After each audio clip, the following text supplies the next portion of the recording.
And then we also believe that a woman is entitled to her body. She is entitled to the care that she needs when she go to birth in regards to doulas, midwives, and all that. And hospitals and the government shouldn't have the ability to hinder that in any way. So our goal over the next 10 years is to build 100,000 leaders in the state of Ohio that can allow us to contend for power. One of the biggest steps in that was just this past year with Issue 10, which is a ballot initiative to improve community police relations that gives Akron an oversight committee over the police department. And we won that last year with 62% of the vote, with 29,000 voters turning out, which is the highest voter turnout in Akron, Ohio. So we look to build a statewide coalition that expands through Ohio, that gets into not only Black communities, our legacy cities, but also our rural communities that has little to no representation in our rural communities. And we take those and we take those leaders and we create a statewide coalition that allows for us to contend with power. We are solely responsible for getting Amelia Sykes elected this past election season. Again, as I said, we won Issue 10. And we believe that if there was a viable candidate, we could have won a Senate seat. So our goal is to build up a viable candidate to put in that Senate seat that we can get behind, work with, and endorse, that allows for us to have representation in Ohio that speaks to the heart and the ills that Ohioans have, both Black, white, well off and not well off. So that's what we're doing. We're building a leadership contingency in Ohio through collaboration, through civic engagement, through electoral politics, and through policies. And we're looking to continue to build, continue to form coalitions, and just ultimately take over the state that allows for poor people, particularly Black people, for we understand that when you take care of Black people, every other demographic automatically gets lifted up out of poverty. So that's what we're doing. That's what we continue to do, at least for the next 7 years, while I'm still the executive director of this organization. I have a 10-year plan. They're trying to keep me longer, but I don't plan on staying longer. God has other things for me to do. But yeah, that is the Freedom Block, and that's the work that we do. And I will take any questions if anybody has any questions.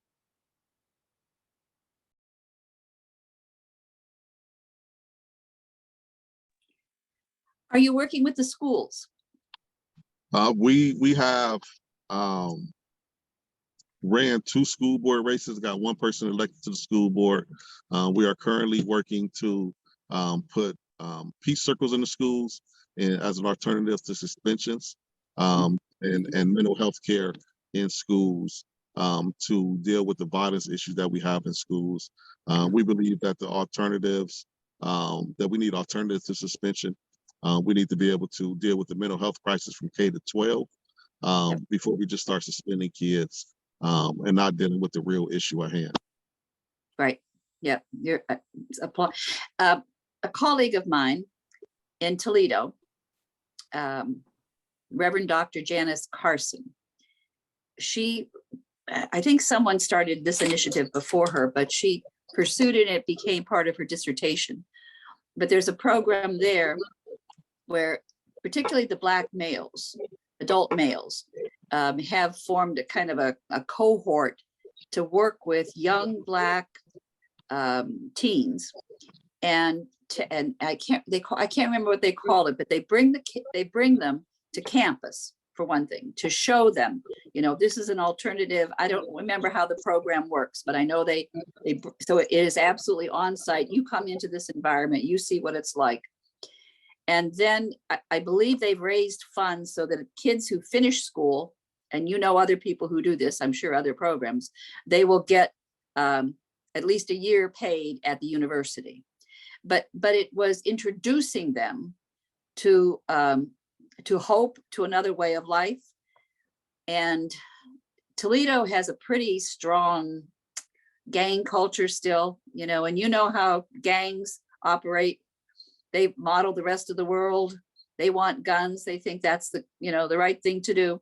So this cohort has an annual celebration as well. But it's a great model. I think Janice wrote her dissertation on that, and I believe Germany, someone in Germany, a publisher there, picked it up and wanted to use it as another model. So it was a direct influence between older Black men and the Black teen boys, but still Black teen girls also, because they were the population living in the greatest amount of poverty, in the schools that they weren't going to go anywhere, and they were getting stuck in the gangs. So I'm just offering that as a, if you can contact the Reverend Dr. Janice Carson, I believe I can't remember what church she's affiliated with, but, or look that up.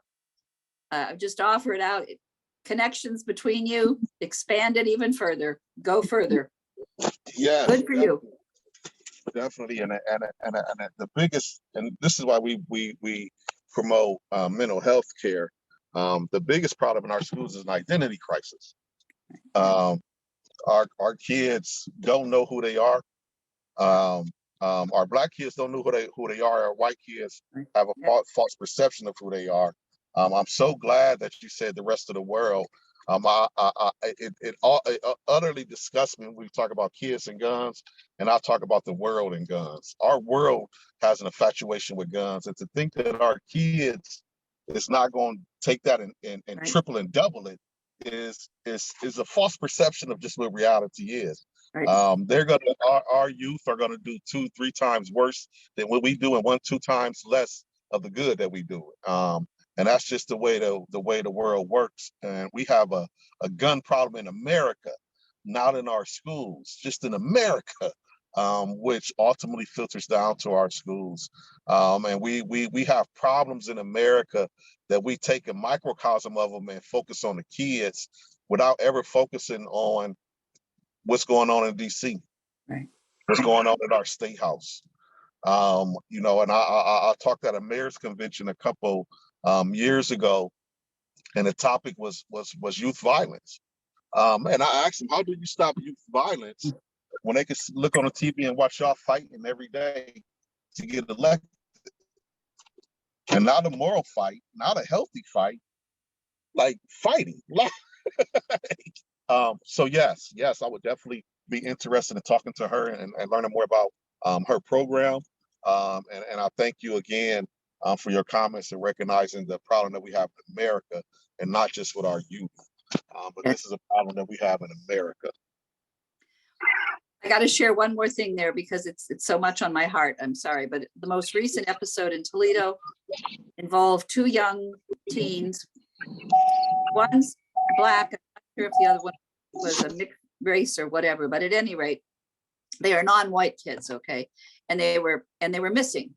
And then their bodies were found in a burned out house.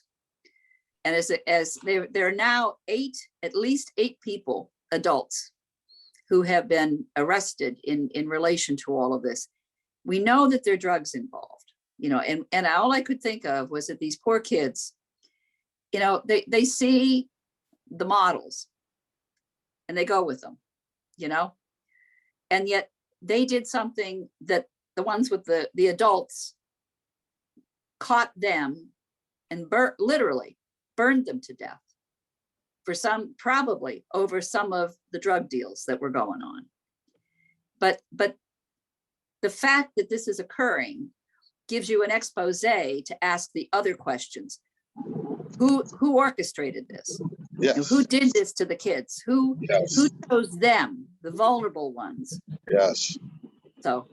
Yes, and I and I said I'm not going to be long, but if we're talking about who done it, we have to talk about the basis of our country. We have to talk about how Christopher Columbus claimed the land that was already occupied. We have to talk about Ronald Reagan infusing crack into our communities.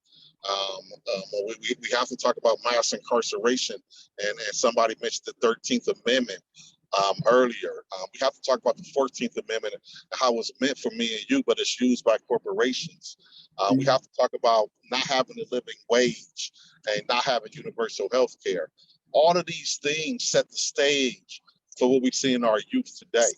Yes. We have to talk about the media who shows that story that you're talking about, but doesn't show the story of the white kid that's going through the same thing in the trailer park. We have to talk about what is the difference between the trailer park and the projects, and there's no difference other than skin color. So we really have to get down into the weeds of these things, and not be scared to have these conversations, and an understanding of race, that race is a creation, a figment of our imagination, that was created to separate us. We are the only country that uses race. You go to African, they're not black, they're Africans. And you go to Israel, they're not white, they're Israel. You know, like you know, but then in America, we have this construct of race that allows for us to continue to fight each other, as opposed to orchestrating the real poor people's campaign, that allows us to contend for power and really create a world that's not trickle down economics, but that's lifts up the least of these, that allows for everyone to succeed, and move to a place of taking care of their family. Prosperity in this country, being rich in this country, is something that is so overblown through capitalism, when most people just want to take care of their families. Um, and we have put a dollar amount on it. It used to be $1 million, now it's $1 billion. But when I was growing up, we wanted to be a millionaire. And all we was really saying was we wanted to take care of our families. But now to get to that status, you know, you can't work a regular 9-to-5 job doing that. So these alternative ways of making money come into play and become the bane of our communities, a detriment to our communities, but it also gives people identity and makes them feel good. And that's what we got to contend with, people's identities around capitalistic principles and money. Amen. Amen. Yes. I think I see Karen. I wanted to ask, well, thank you for all that you're doing. I wanted to ask, do you network with churches? Do you work with church congregations? I mean, is there and you're a reverend, so I know that's part of your own personal journey, but how does that relate to the work of Freedom BLOC at all, if it does? Yes, we work with churches. My mentor is also on my board, who is the Reverend Dr. Bruce Butcher, of the 3rd District AME Church. And we have a organization called Love and Justice Coalition, that is headed by Bishop Joey Johnson, and Reverend Deontay Lavender. And we have about 20 churches in this coalition. So yes, we definitely work with churches. We definitely work with pastors, but more often we try to work with leadership of the church, understanding pastors' workloads, particularly in a Black church. Their workloads are kind of heavy. But yes, all of our people,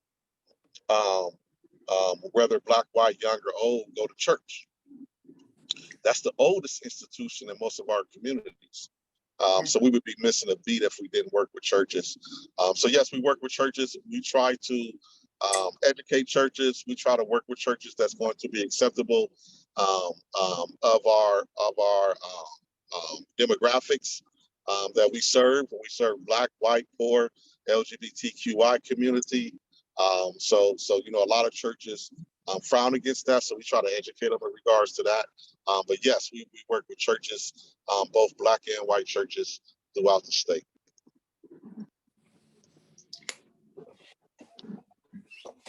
And some of you might know Amos.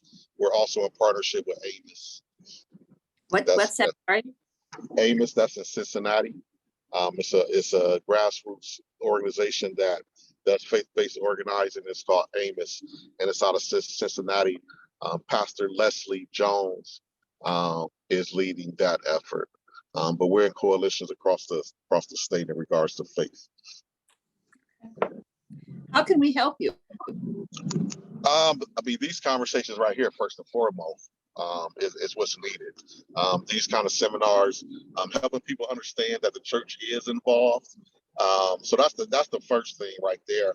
And then the second thing is going to our website, taking a pledge. The pledge is very simple, taking a pledge and getting on our mailing list, and then getting in where you fit in. We believe that people's talents will lead the way. So we don't bring people in under canvassing or phone banking. What is your talent? What are you willing to do? What do you like to do? And that's how we try to get involved, get people involved based off of their talents and what they want to see changed in our community. So the first thing again is this conversation. Continue to have these conversations. Second thing is go to our website, take the pledge, get on our mailing list, and then we'll start. I know we got a meeting coming up February 25th around reparations. And we got a candidates forum coming up in March. And we got some leadership assemblies coming up between February and March. So those will be the first things we have. Well, actually, the second things we have this year, we just had a Martin Luther King weekend, and that footage should be up on our website, hopefully by the end of next week. But yeah, come on in. Let's get to work. If we want to sit down and figure out together how this group can work together, we can also do that. But we want to be amenable to however you want to get involved. And we want to make sure you get involved in that kind of way. And I see that Joy just put the pledge in the chat. Yes. Oh. And the pledge is a very community-centered pledge. We believe in community leadership. We believe in a village concept. We believe that's where we came from, even through our Indian heritage, through the elders. We believe we lost that, and that's why we see what we see now. There's no elder leadership, particularly after the civil rights movement. So we're trying to bring that village concept back, the circle process, understanding the elders' role in the community, rites of passage, all those things. We are trying to actuate through our organization that allows for us to build community and know each other. The key to freedom and liberation for us is relationship. Wow. I wanted to ask a question about the lethal combination of guns and racism. Especially now in Ohio, where you don't have to do anything but have a few cents to buy a gun. You don't have to train, you don't have to get a license, and you can walk around, and combined with a stand your ground law, any one of us of color can be standing on a corner or walking down the street and be perceived as a danger. Shoot first, ask questions later.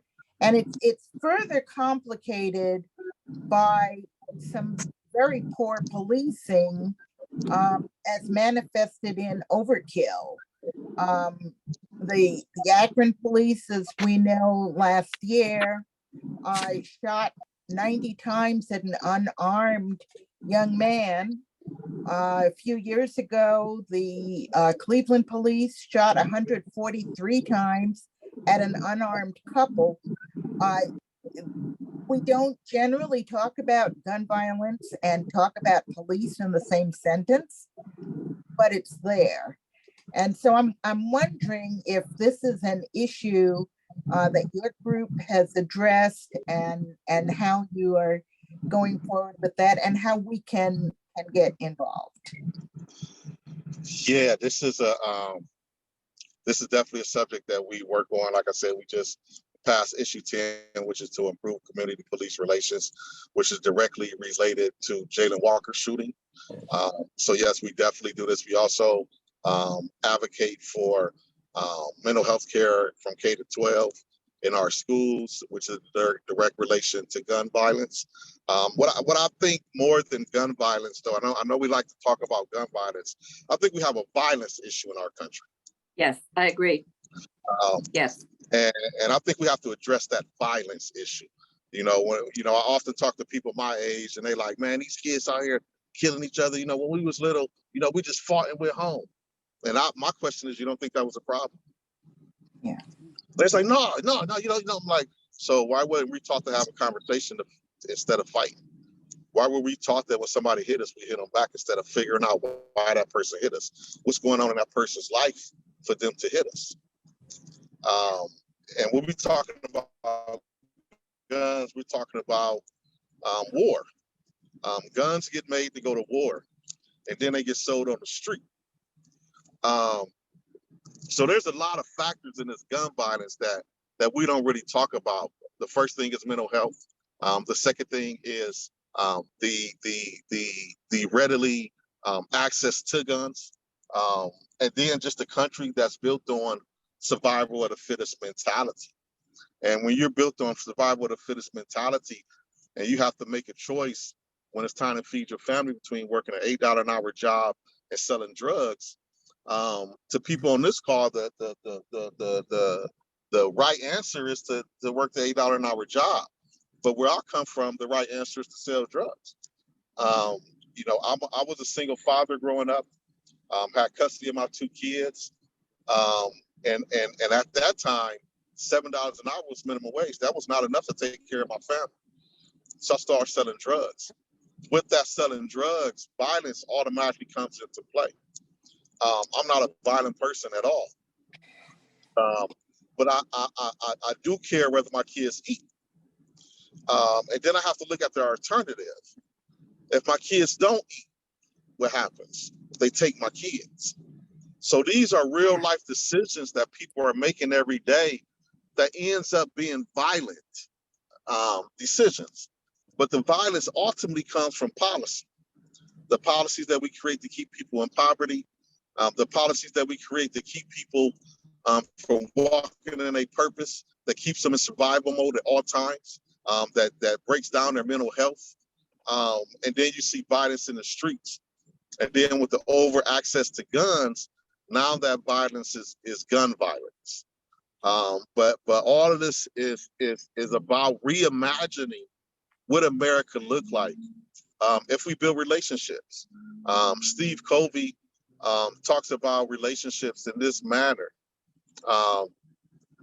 He says trust builds at the speed of relationships, and social justice build at the speed of relationships.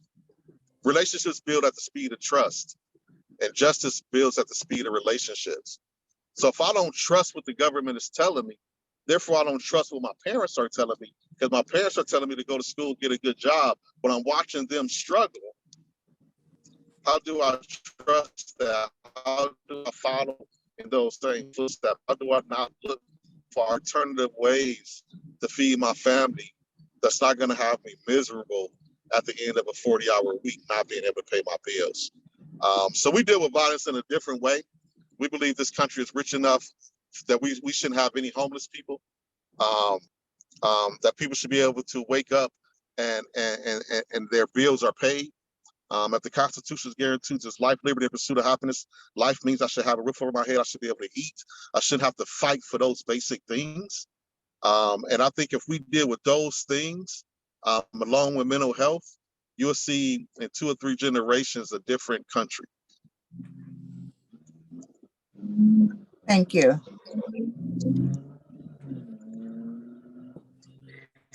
But it's going to be a generational thing. We got to start right now in the kindergarten to get to where we believe we can be and deserve to be. There's going to be a generational switch that we're all going to have to buy into, with the understanding that this current system is just not working. We got to reimagine what America looks like.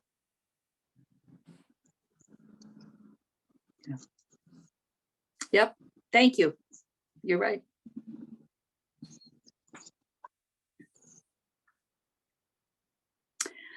Well, if there's no further comment or discussion, I would say thank you very much for your time, Valerie. Thank you for organizing this speaker and for what you have taught us today, Reverend Greene. I appreciate it and bless your work. Thank you. Thank you again for having me. Again, I'm sorry I'm in the car. I'm just getting off a plane, but I look forward to working with you all. Go to our website and let's put it together. Let's do it. Yep. Thank you. Okay. All right. All right, John, have a good weekend. a question for Joy, actually for Harlan and Martha. Of course, when we planned this, we were looking at in-person and we expected breakouts. And it was going to be an either or. So this is an off the cuff suggestion. It's only 11:30.